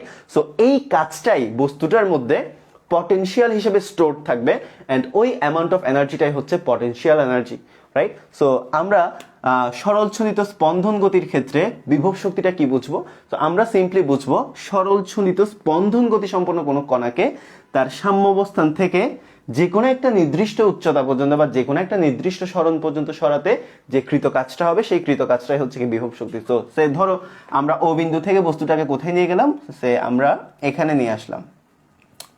আমরা এখান থেকে সরলছন্দিত স্পন্দন গতি সম্পন্ন কণাটাকে ও বিন্দু থেকে ধরো সরিয়ে কোথায় নিয়ে আসলাম। সো এদিকে আমাদের সরণটা হয়েছে অ্যাকচুয়ালি এতটুকু, আমরা কি করলাম এক্স পরিমাণ সরিয়ে ও বিন্দু থেকে আমরা এ বিন্দুতে নিয়ে আসলাম। সো তুমি সিম্পলি বলতে পারবা যে সরলছন্দিত স্পন্দন গতি সম্পন্ন কোনো কণাকে সাম্য অবস্থা থেকে এক্স পরিমাণ সরাতে কৃত কাজটাই হচ্ছে কি বিভব শক্তি। সো সরলছন্দিত স্পন্দন গতি সম্পন্ন কোনো কণাকে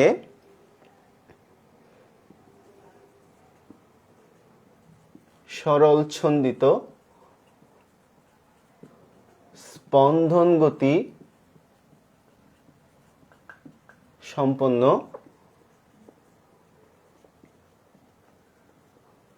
কোনো কণাকে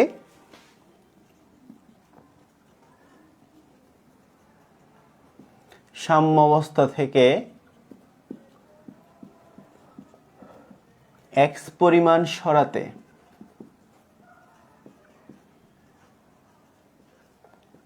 কৃত কাজই হলো বিভব শক্তি।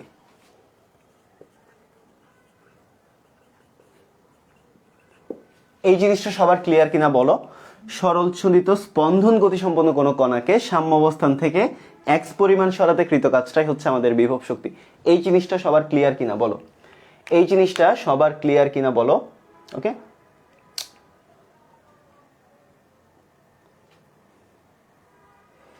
এই জিনিসটা সবার ক্লিয়ার কিনা একটু জানাও।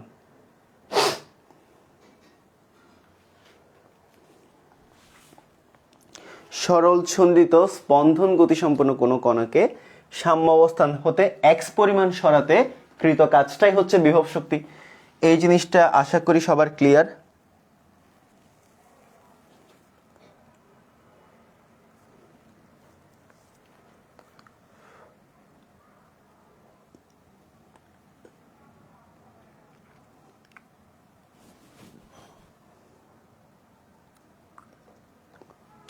আচ্ছা, তাহলে আমরা ধরে নিলাম, দেখো আমি এখানের মধ্যে, আচ্ছা আরেকটা জিনিস একটু দেখো, যখন বস্তুটাকে আমি এদিকে নিয়ে যাব বস্তুটা আসতে চাইবে কোন দিকে? সামনের দিকে, রাইট? এগুলো হচ্ছে আগের কথাবার্তা। সো সে সামনের দিকে একটা বল লাভ করবে, সেটা হচ্ছে প্রত্যয়নী বল, অ্যান্ড আমরা সবাই জানি এই প্রত্যয়নী বলটা সরণের সমানুপাতিক কিন্তু বিপরীতমুখী। সো আমরা সবাই লিখতে পারি F is proportional to minus x. So এখান থেকে আমরা দেখা যায় এফ ইকুয়াল হচ্ছে কত? মাইনাস কে এক্স। সো আলটিমেটলি আমরা এফ ইকুয়াল কে এক্স নিয়েই কাজ করব। কথা হচ্ছে আমি এখানের মধ্যে ধরো একটা ক্ষুদ্র সরণ ধরে নিলাম হচ্ছে ডিএক্স। ওকে, আমি এই যে টোটাল সরণ যদি আমাদের এক্স হয়, এই এক্স থেকে আমি খুব ক্ষুদ্র একটা সরণ ধরে নিলাম হচ্ছে ডিএক্স। সো ডিএক্স দেখে বুঝতেছো এখানে আমাদের কি করতে হবে? ইন্টিগ্রেট করতে হবে। এখানে আমি খুবই ক্ষুদ্র একটা সরণ ধরে নিচ্ছি ডিএক্স, অ্যান্ড এই ক্ষুদ্র সরণের জন্য আমার কৃত কাজটা হবে কি ক্ষুদ্র। সো আমরা লিখতেই পারি ডিডাব্লিউ সমান হচ্ছে কি এফ ডিএক্স। আমি যেহেতু ক্ষুদ্র সরণ কনসিডার করে নিলাম, আমাদের কৃত কাজটা হবে ক্ষুদ্র। আর এখানে মজার ব্যাপার হলো F equal K x, because minus sine শুধুমাত্র নির্দেশ করে প্রত্যয়নী বল আর সরণ পরস্পর বিপরীতমুখী, রাইট? সো এখন কথা হচ্ছে দেখো ইন্টিগ্রেশন ডিডাব্লিউ সমান ইন্টিগ্রেশন এফ ডিএক্স, বিকজ আমি যদি সমগ্র পথ সরাইতে কি পরিমাণ কাজ হয়েছে বের করতে চাই, তাহলে আমাদের এই লিমিট থেকে এই লিমিটের মধ্যে কি করতে হবে? ইন্টিগ্রেট করতে হবে 0 টু এক্স লিমিটের মধ্যে, রাইট? এটা হচ্ছে আমাদের 0 আর এটা হচ্ছে কত? এক্স। তো আমি যদি 0 টু এক্স লিমিটের মধ্যে যদি ইন্টিগ্রেট করি, তাহলে আমি টোটাল অ্যামাউন্ট অফ ওয়ার্ক ডান পেয়ে যাব। তাহলে আমাকে টোটাল অ্যামাউন্ট অফ ওয়ার্ক ডান এই রেঞ্জের মধ্যে কেন বের করতে হচ্ছে? বিকজ আমি টোটাল এতটুকুই সরাইছি, এখান থেকে টোটাল এখানেই নিয়ে গেছি। সো এতটুকু সরাইতে total amount of work done বের করতে পারলেই ওই অ্যামাউন্ট অফ ওয়ার্ক ডানটাই কিন্তু বস্তুটার মধ্যে এনার্জি হিসেবে কি থাকবে? স্টোর থাকবে, রাইট? সো এখন দেখো আমাদের তাহলে কোন থেকে কোন লিমিটের মধ্যে? 0 থেকে এক্স লিমিটের মধ্যে সরাতে হচ্ছে। সো লিমিটগুলো বসাই দাও, 0 থেকে এক্স লিমিট। সো যখন আমাদের তোমার সরণ ছিল 0, তাহলে আমাদের তখন কৃত কাজটাও 0। যখন আমি টোটাল সরাইছি এক্স, তাহলে আমাদের তখন ধরো আমাদের টোটাল কৃত কাজটা হচ্ছে কত ডাব্লিউ। সো এখন আমরা সবাই জানি ইন্টিগ্রেশন ডিডাব্লিউ সমান হচ্ছে ডাব্লিউ। সো এটা 0 to x ইন্টিগ্রেশন সবাই জানো, আর 0 to কত x ইন্টিগ্রেশন এফ এর ভ্যালু কত, এফ ইকুয়াল হচ্ছে কত কে এক্স, রাইট? এফ ইকুয়াল হচ্ছে কে এক্স ইন্টু কত ডিএক্স। সো এখান থেকে দেখো এখানে আমরা দেখতে পাচ্ছি এটা হচ্ছে 0 to ডাব্লিউ, রাইট? সো এখানে আর বাকি কি থাকে, W minus 0 that is W. So এটাই হচ্ছে আমাদের কথা এক্স ডিএক্স। অ্যান্ড আমরা সবাই জানি যে দেখো আমরা সবাই জানি ইন্টিগ্রেশন এক্স ডিএক্স সমান কত, এক্স স্কোয়ার বাই কত 2, রাইট? এক্স স্কোয়ার বাই 2 এটা হচ্ছে কত 0 to x। ও অবশ্যই এখানে একটা কে থাকে, কেটা বাইরে চলে আসছিল কনস্ট্যান্ট হিসেবে। সো এখন এখান থেকে আমরা দেখতে পাচ্ছি হাফ কে x square minus 0 square. So এখানে হচ্ছে ডাব্লিউ ইকুয়াল হচ্ছে হাফ কে এক্স স্কোয়ার। সো আমাদের অ্যামাউন্ট অফ ওয়ার্ক ডান কত বের হলো, টোটাল অ্যামাউন্ট অফ ওয়ার্ক ডান কত, ডাব্লিউ সমান হচ্ছে হাফ কে এক্স স্কোয়ার। সো এই কৃত কাজটাই বস্তুটার মধ্যে কি হিসেবে স্টোর থাকবে, এনার্জি হিসেবে। কোন এনার্জি, পটেনশিয়াল এনার্জি। সো এই কৃত কাজই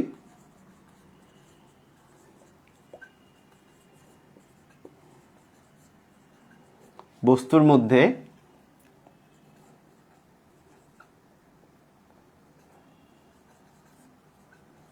বিভব শক্তি হিসেবে সঞ্চিত থাকবে,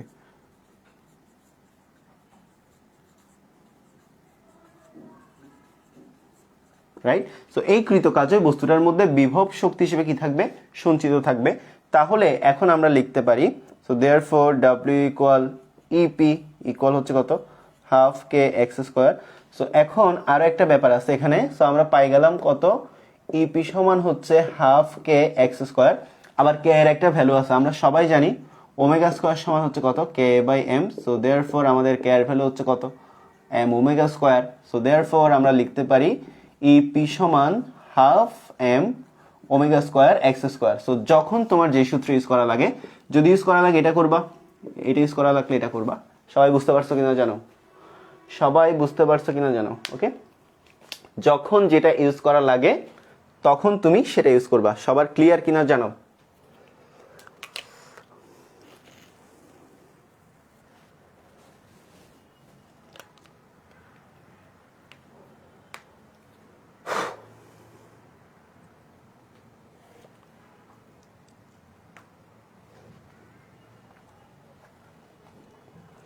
ওকে ফাইন, সবাই বুঝতে পারছো। এরপর দেখো তাহলে এখন আমরা এই সূত্রগুলো দিয়ে কি করব, এই সূত্রগুলো দিয়ে আমরা হচ্ছে ম্যাথ করব, ঠিক আছে? এই সূত্রগুলো দিয়ে আমরা ম্যাথমেটিক্যাল ইকুয়েশন সলভ করব। তাহলে আমাদের যদি গ্রাফিক্যাল ভ্যালু দেখাতে হয়, এই সমীকরণ থেকে যদি আমাদের গ্রাফিক্যাল ভ্যালু দেখাতে হয়, তাহলে আমাদের কি করতে হবে, সিম্পলি দেখো ইপি সমান কত আসছে, ইপি সমান আসছে হচ্ছে half M omega square X square. আমরা আবার জানি এটা যেহেতু simple harmonic motion, so simple harmonic মোশনের ক্ষেত্রে এক্স ইকুয়াল হচ্ছে sine omega T plus del, right? So আমরা এখানে যদি বসাই যে ইপি সমান আমাদের হচ্ছে half M omega square, x এর ভ্যালু হচ্ছে কত এ square sine square omega T plus del. So এই ইকুয়েশনটা দিয়ে আমরা কিন্তু বিভব শক্তিকে গ্রাফিক্যালি রিপ্রেজেন্ট করতে পারি, রাইট? এই ইকুয়েশনটা দিয়ে কিন্তু আমরা গ্রাফিক্যালি রিপ্রেজেন্ট করতে পারি। সো এই ইকুয়েশনটা দিয়ে আমরা কি করতে পারি, বিভব শক্তিকে গ্রাফিক্যালি রিপ্রেজেন্ট করতে পারি। এন্ড আমরা যদি এই গ্রাফটা দেখি, গ্রাফটা অবশ্যই কি হবে, আমরা যদি একটু গ্রাফটা দেখি তাহলে আমরা দেখব গ্রাফটা হবে অবশ্যই কি কস গ্রাফ। ওকে, সো দেখো সাইন গ্রাফ। সো এখানে দেখতে পাচ্ছি sine square omega T plus T that is sine curve. তাহলে এটা কোত্থেকে শুরু হবে, অবশ্যই মূল বিন্দু থেকে। এন্ড নিচে যাওয়ার কোনো স্কোপ নাই, বিকজ দেখো সাইনের উপর কি আছে, স্কোয়ার আছে। So square of something is always positive. So এটা নেগেটিভ দিকে যাওয়ার বা নিচের দিকে যাওয়ার, আমরা উপরেরটা পজিটিভ ধরলে নিচেরটা নেগেটিভ ধরে নিব। সো নিচের দিকে যাওয়ার কোনো স্কোপ নাই। ওকে, সো আমরা যদি ধরে নেই যে নিচের দিকে যাওয়ার কোনো স্কোপ নাই, তাহলে দেখো ব্যাপারটা কেমন হবে। তাহলে ব্যাপারটা হবে হচ্ছে আমাদের এদিকে যদি হয় বিভব শক্তি আর এদিকে যদি হয় টাইম, রাইট? এদিকে যদি হয় বিভব শক্তি আর এদিকে যদি হয় টাইম। ওকে, সো আমরা গ্রাফটা হচ্ছে আমাদের কি সাইন কার্ভ, রাইট? সো এই যে সাইন কার্ভটা এভাবেই যাবে।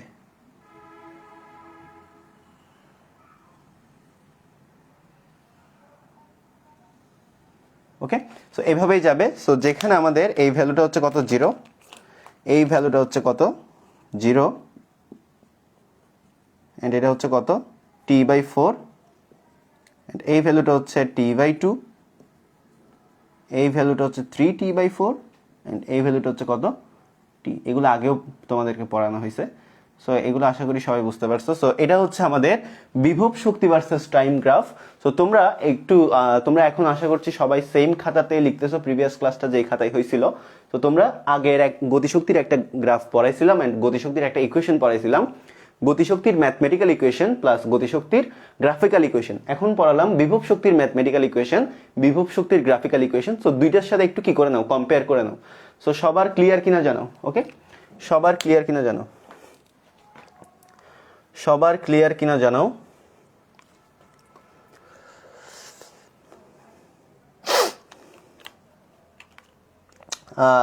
এদিকে আমার ঘুমের ঘোরে সিম্পল হারমোনিক মোশন শুরু হয়ে গেছে।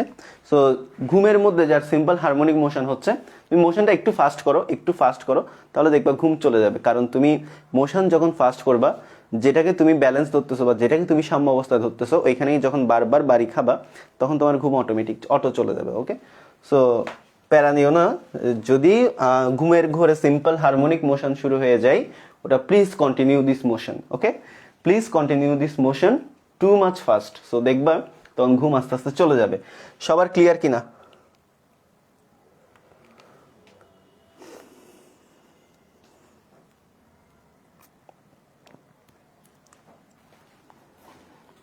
ওকে, আশা করি সবার ক্লিয়ার।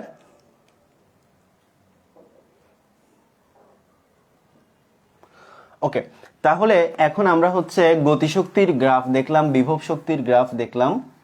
সো আমরা এখন মোট শক্তি বের করব অ্যান্ড কম্বাইন্ড কিছু গ্রাফ দেখব। ঠিক আছে, আগে আমরা মোট শক্তিটা বের করে নিই। সো তোমাদেরকে শক্তির মধ্যে গতিশক্তি আর বিভব শক্তি যে দুইটা জিনিস পড়ানো হলো, আমি একটু লিখে দিচ্ছি। হ্যাঁ, সো লিখো ম্যাথমেটিক্যালি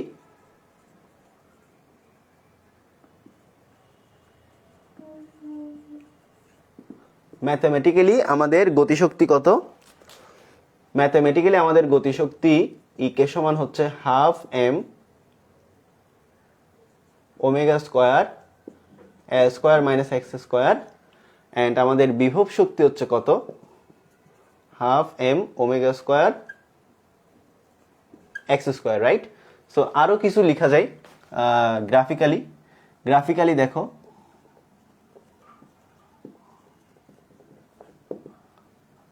আমরা যদি গ্রাফিক্যালি লিখি তাহলে গ্রাফিক্যালি আমাদের গতিশক্তিটা কত ছিল? গ্রাফিক্যালি আমাদের গতিশক্তিটা ছিল হচ্ছে half K x square cos square omega T plus del, and E P সমান কত? একটু আগে বের করলাম, হাফ কে x square sine square omega T plus del. কে এর জায়গায় যদি এম ওমেগা স্কোয়ার থাকে, এটা নিয়ে তেমন একটা মাথা ঘামানোর দরকার নেই, বিকজ কে মানে হচ্ছে কত? M omega square. ওকে, আমি লিখে দিচ্ছি এখানে, কে মানে হচ্ছে কত? M omega square. সো আমরা যদি টোটাল অ্যামাউন্ট অফ এনার্জি বের করি,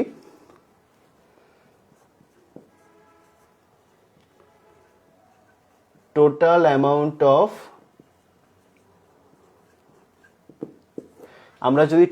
অফ এনার্জি বের করি, তাহলে ই সমান হচ্ছে কত?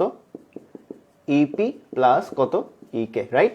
সো ম্যাথমেটিক্যালি করো, যা আসবে, আমরা গ্রাফিক্যালি করলেও তাই আসবে। সো করো, half M omega square A square minus X square plus ইকে সমান কত? ওকে, এটা ছিল আমাদের ইকে আর এটা হচ্ছে ইপি, সমস্যা নেই। সো ইপি সমান কত? Half M omega square X square. So ultimately আমাদের থাকবে হচ্ছে half M omega square A square. So ultimately half M omega square সমান হচ্ছে কে? হাফ কে এ স্কোয়ার। তাহলে আমাদের টোটাল অ্যামাউন্ট অফ এনার্জি হচ্ছে half K A square. Or আমরা যদি গ্রাফিক্যাল ভ্যালুটা দিয়ে করতে চাই তাহলে আমাদের কি দাঁড়াচ্ছে দেখো, ই টোটাল সমান,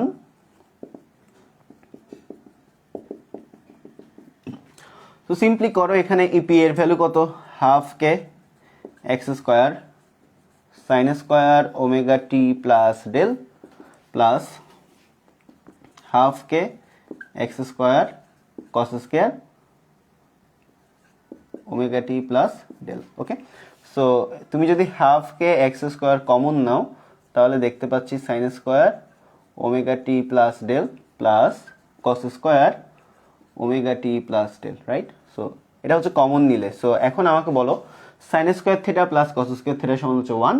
সো এখানে আমরা দেখতে পাচ্ছি হাফকে, ওকে এটা হচ্ছে তোমার, এটা তো হাফকে এক্স স্কোয়ার ছিল না, সরি, এটা হচ্ছে হাফকে এ স্কোয়ার ছিল, এ স্কোয়ার। একটু এখানের মধ্যে এক্স এর জায়গায় এ লিখে ফেলছি, সরি এ এর জায়গায় এক্স লিখে ফেলছি, এটা হচ্ছে এ স্কোয়ার। ওকে, সো এটা হচ্ছে হাফকে এ স্কোয়ার, এটা হচ্ছে 1। সো দ্যাট ইজ আমাদের গ্রাফিক্যালিও কিন্তু total amount of energy same আসছে, বিকজ আলটিমেটলি এগুলো এক একটা কনভার্সন। ওকে, সো আলটিমেটলি আমাদের টোটাল অ্যামাউন্ট অফ এনার্জি আসবে হাফকে এ স্কোয়ার, গ্রাফিক্যালি করো ম্যাথমেটিক্যালি করো, আমাদের টোটাল অ্যামাউন্ট অফ এনার্জি আসবে কত? হাফকে এ স্কোয়ার। সো সবাই বুঝতে পারছো কিনা জানো, সবার ক্লিয়ার কিনা একটু জানাও, সবার ক্লিয়ার কিনা একটু জানাও। ওকে, সবার ক্লিয়ার কিনা জানাও।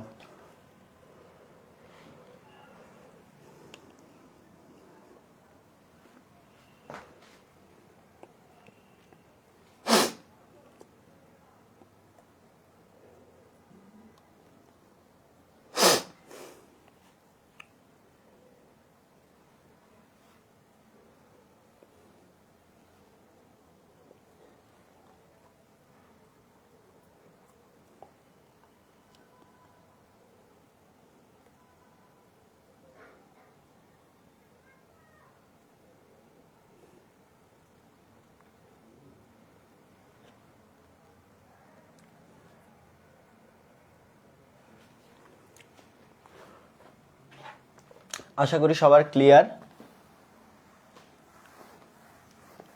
সো আরেকটা কথা লিখে রাখো, প্রত্যেকটা বিন্দুতে সরল ছদিত স্পন্দন গতিসম্পন্ন কোনো কণার প্রত্যেকটা বিন্দুতে আমাদের মোট শক্তি থাকবে কত? হাফকে এ স্কোয়ার। সো লিখো প্রত্যেকটা বিন্দুতে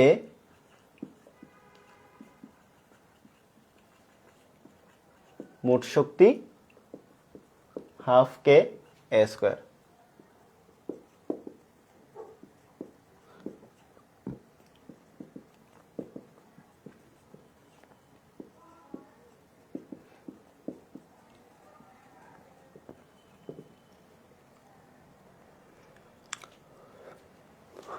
ওকে, সো এই হচ্ছে অবস্থা। তাহলে আমরা যদি এখন একটু গ্রাফগুলো দেখি, কম্বাইন্ড গ্রাফগুলো দেখি, গতিশক্তি আর বিভব শক্তির কম্বাইন্ড কিছু গ্রাফ আছে, গতিশক্তি আর বিভব শক্তির কিছু কম্বাইন্ড গ্রাফ আছে। ওই কম্বাইন্ড গ্রাফগুলো যদি দেখি,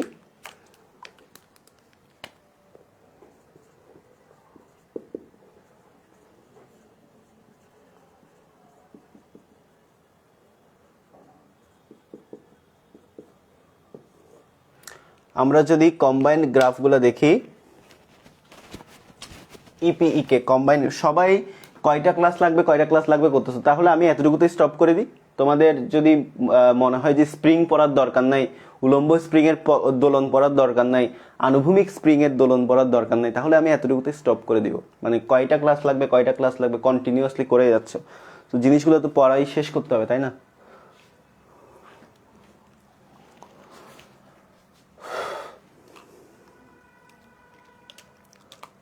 সো দেখো,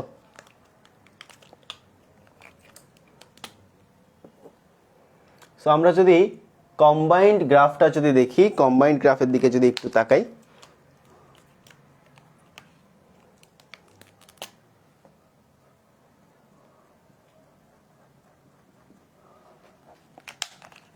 কম্বাইন্ড গ্রাফের দিকে তাকাও, আমাদের এক্স অক্ষ বরাবর হচ্ছে কি?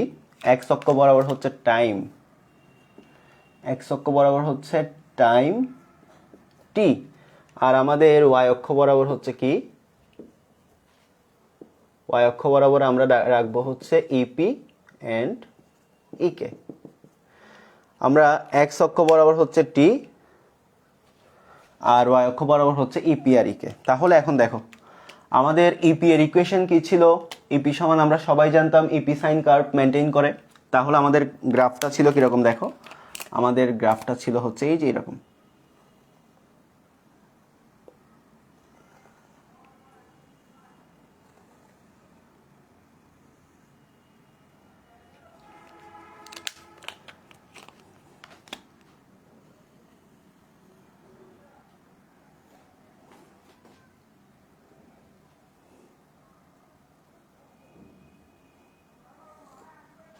ওকে, আমাদের গ্রাফটা ছিল হচ্ছে এই যে এরকম, মোটামুটি এই ধরনের একটা কার্ভ মেনটেন করবে ইপি।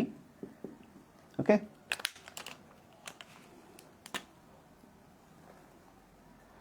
সো এটাকে তুমি দিতে পারো হচ্ছে ইপি সমান হাফ কে এ স্কোয়ার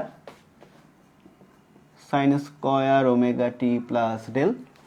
সো আরেকটা কার্ভ হচ্ছে আমাদের ইকে, রাইট? সো যেটা কস গ্রাফ মেনটেন করবে, সো সেটা হচ্ছে এরকম। ওকে, সো দেখো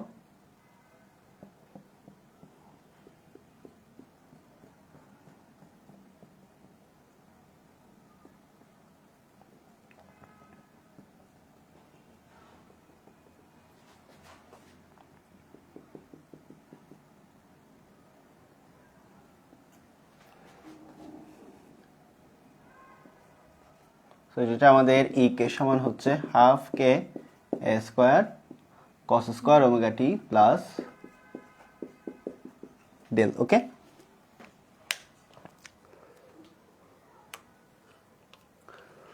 সো এই হচ্ছে অবস্থা, এই হচ্ছে আমাদের অবস্থা, যার এই পজিশনটা কিন্তু আমাদের ডিনোট করতেছে সাম্য অবস্থা। ওকে, সো এখন দেখো আর বাকি পজিশনগুলো দেখো, আমাদের বাকি পজিশনগুলা হচ্ছে এই যে এইগুলা।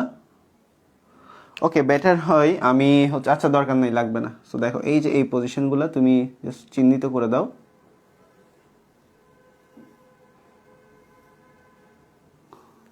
সো এদিকে হচ্ছে টাইম, এটা হচ্ছে 0।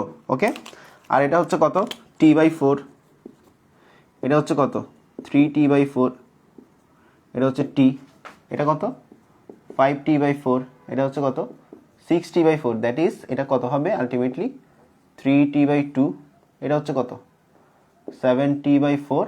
সো আলটিমেটলি আমরা যদি এখানে একটা পয়েন্টে গিয়ে শেষ করতাম, এখানে একটা পয়েন্টে হতো 2t, মানে 8t/4, that is 2t। So এটা হচ্ছে একটা কম্বাইন্ড গ্রাফ। আরও একটা কম্বাইন্ড গ্রাফ আছে। সো এটা হচ্ছে একটা কম্বাইন্ড গ্রাফ। এই গ্রাফটা সবার ক্লিয়ার কিনা জানো, এই গ্রাফটা সবার ক্লিয়ার কিনা জানো। ওকে, সো এটা হচ্ছে একটা কম্বাইন্ড গ্রাফ, এই গ্রাফটা সবার ক্লিয়ার কিনা জানাও,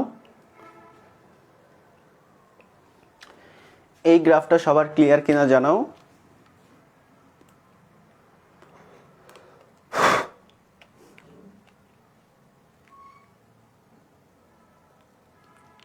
লেখা হলে একটু ডান লিখো, তাহলে আমি আরেকটা গ্রাফ দেখাবো। লেখা শেষ হলে একটু ডান লিখো।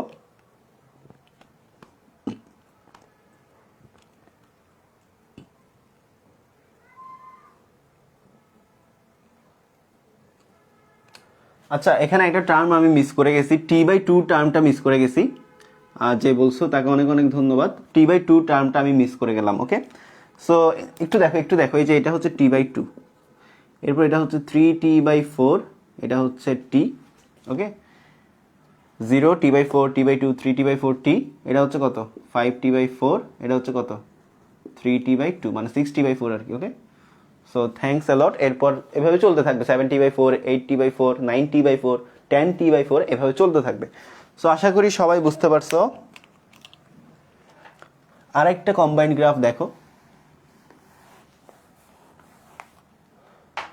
আরেকটা কম্বাইন্ড গ্রাফ দেখো। সো আমরা মোটামুটি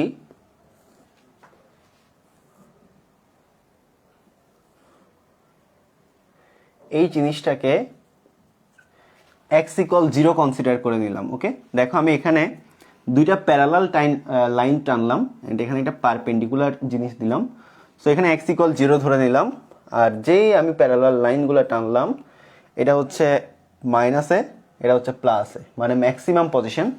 এটাও সেম দিতে পারো তুমি, মাইনাসে প্লাসে, they are maximum position at positive x-axis direction, this is negative x-axis direction। আর এটা হচ্ছে এই পুরো লাইনটা হচ্ছে কি সাম্য, রাইট? সো এখন আমাকে কিছু জিনিস একটু ক্যারেক্টারাইজ করতে হবে। ফার্স্ট অফ অল, আমাদের সাম্যের মধ্যে আমাদের বেগ শূন্য, রাইট? সো সাম্যে আমাদের কি শূন্য, গতিশক্তি শূন্য, সরি সাম্যের মধ্যে বেগ সর্বোচ্চ, সাম্যের মধ্যে আমাদের বেগ ম্যাক্সিমাম, গতিশক্তি ম্যাক্সিমাম। ওকে, আর আমাদের সর্বোচ্চে বেগ 0, গতিশক্তি 0, বাট সর্বোচ্চ আমাদের বিভব শক্তিটা কি ম্যাক্সিমাম। এগুলো তো খুবই কমন জিনিস, আমরা সবাই জানি। আর আমাদের সামনে আমাদের স্মরণ শূন্য, সো দ্যাটস ওয়াই আমাদের বিভব শক্তি শূন্য। সো দেখো আমরা কিছু ক্যারেক্টারিস্টিক এখানে ভিজুয়ালাইজ করলাম। ফার্স্ট অফ অল আমাদের সাম্য অবস্থায় বেগ শূন্য, বেগ সর্বোচ্চ। বেগ সর্বোচ্চ হওয়ায় আমাদের গতিশক্তি সর্বোচ্চ, অ্যান্ড সাম্যের মধ্যে আমাদের স্মরণ শূন্য হওয়ায় পটেনশিয়াল এনার্জি বা বিভব শক্তি শূন্য। আর সর্বোচ্চের মধ্যে দেখো, সর্বোচ্চ আমাদের বেগ জিরো, আমাদের কাইনেটিক এনার্জি জিরো, বাট সর্বোচ্চ আমাদের স্মরণটা ম্যাক্সিমাম, সো দ্যাটস ওয়াই আমাদের পটেনশিয়াল এনার্জিটা ম্যাক্সিমাম। আচ্ছা, সো এই জিনিসটা মাথায় রেখে সো এখানে আমি আরও একটা জিনিস ভিজুয়ালাইজ করি, যেটা হচ্ছে তুমি যতই সাম্য থেকে সর্বোচ্চ যাইতে থাকবা, তুমি যতই সাম্য থেকে সর্বোচ্চ যাইতে থাকবা, ততই তোমার গতিশক্তি কমতে থাকবে অ্যান্ড বিভব শক্তি বাড়তে থাকবে, রাইট? তুমি যতই সাম্য থেকে সর্বোচ্চ যাবা, একটা সময় যাইতে যাইতে যাইতে যাইতে তোমার বেগ জিরো হয়ে যাবে, মানে তোমার গতিশক্তি জিরো হয়ে যাবে, বাট বিভব শক্তি বেড়ে গেছে। সাম্য থেকে সর্বোচ্চ গেলে বিভব শক্তিটা বাড়তে থাকে। আবার উল্টা জিনিসটা দেখো, যখন তুমি সর্বোচ্চ থেকে সাম্যে নেমে আসবা, বিভব শক্তিটা আস্তে আস্তে কমতে থাকবে, বিকজ তোমার স্মরণটাও আস্তে আস্তে কমে যাচ্ছে। সো বিভব শক্তি সবসময় কিভাবে মাপি? প্রামাণ্য তলের সাপেক্ষে কত উচ্চতায় আছে, কাজ ক্ষমতা শক্তিতে দেখাইছিলাম।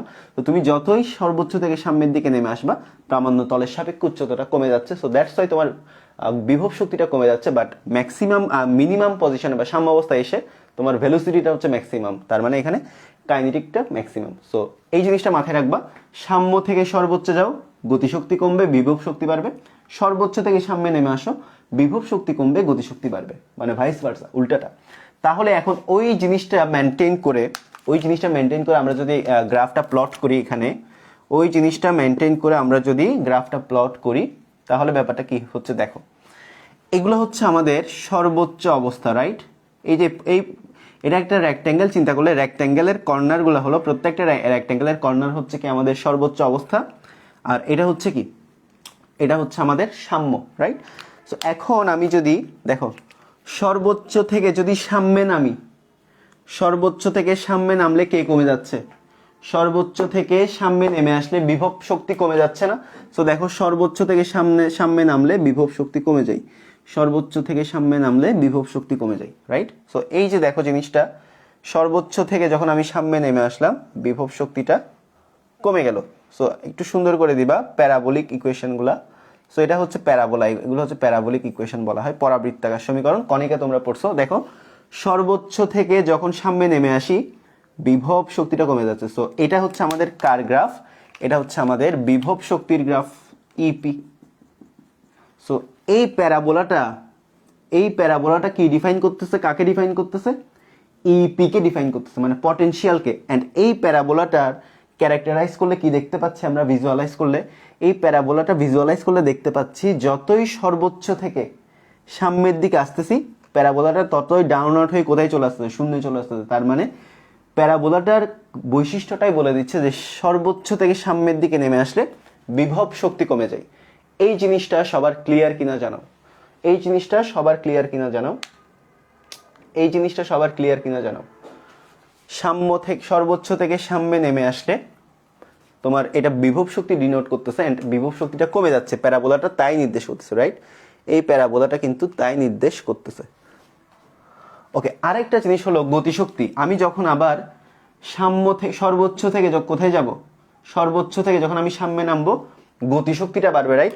সো গতিশক্তির বৃদ্ধিটা যদি আমি একটু দেখাই, দেখো, সর্বোচ্চ থেকে এই যে এখন আমি এই সর্বোচ্চগুলোকে একটু ফোকাস করি, এখন আমি এই সর্বোচ্চগুলোর দিকে একটু তাকাই। সো দেখো, আমি সর্বোচ্চ থেকে যখন সাম্যে নেমে আসবো, এই পুরো লাইনটাই কিন্তু সাম্য। সর্বোচ্চ থেকে আমি যখন সাম্যে নেমে আসবো, তখন আমার গতিশক্তিটা বাড়বে। সো এই ঊর্ধ্বগামী এই যে এটা কিন্তু একটা সূচকীয় ফাংশন, রাইট?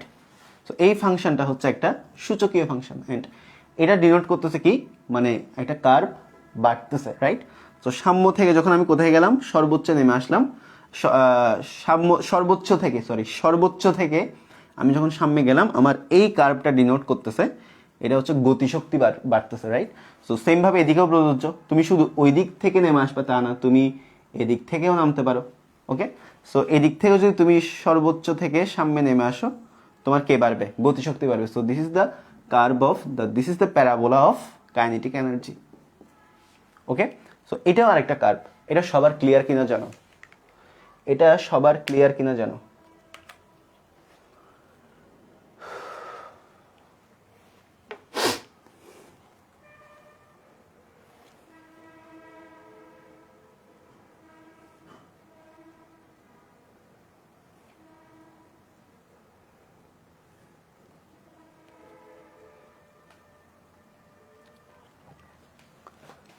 সো আশা করি সবাই বুঝতে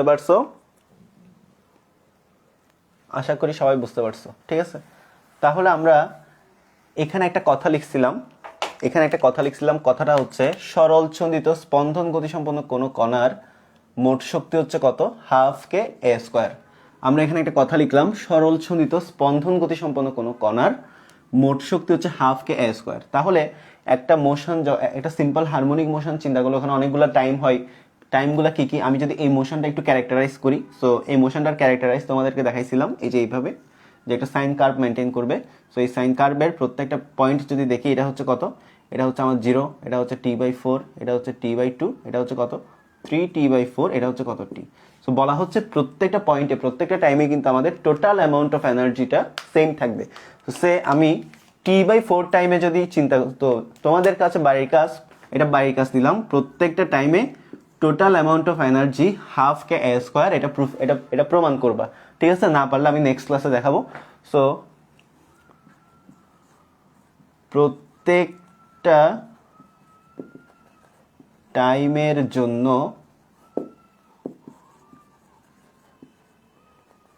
টোটাল অ্যামাউন্ট অফ এনার্জি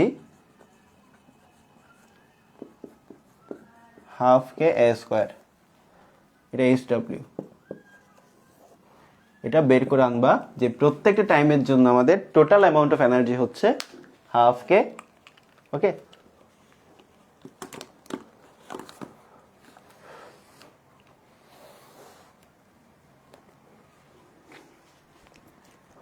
প্রত্যেকটা টাইমের জন্য আমার টোটাল অ্যামাউন্ট অফ এনার্জি হচ্ছে কত, হাফ কে এ স্কোয়ার। প্রথম দোলকটাতে সরাসরি কেন সরল দোলক সূত্র ব্যবহার করতে পারবো না, বিকজ প্রথম কোয়েশ্চেনটা আমিই পেঁচাইছি ইচ্ছা করে। মানে বুয়েটে যে কোয়েশ্চেনটা দিছিল ওখানে তোমাকে বলে দেওয়া ছিল যে কি এটা তোমার সিম্পল হারমোনিক মোশন, বাট এটা আমি আরো পেঁচাই দিছি যে এটা আগে সিম্পল হারমোনিক, এটা তুমি প্রুফ করো, এরপর তুমি কি করো, ম্যাথটা করো।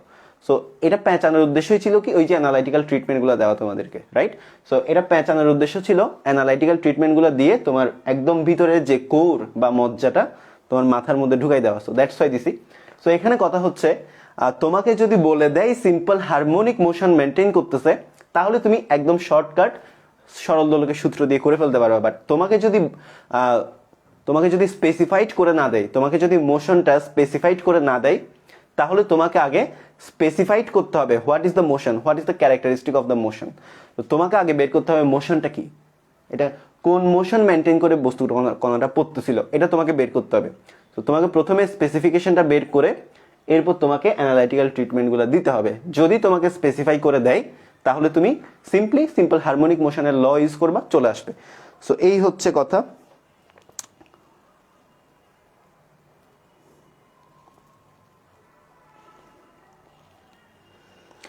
সো আজকের ক্লাসটা এখানেই শেষ। আশা করি তোমরা সবাই সবকিছু বুঝতে পারছো।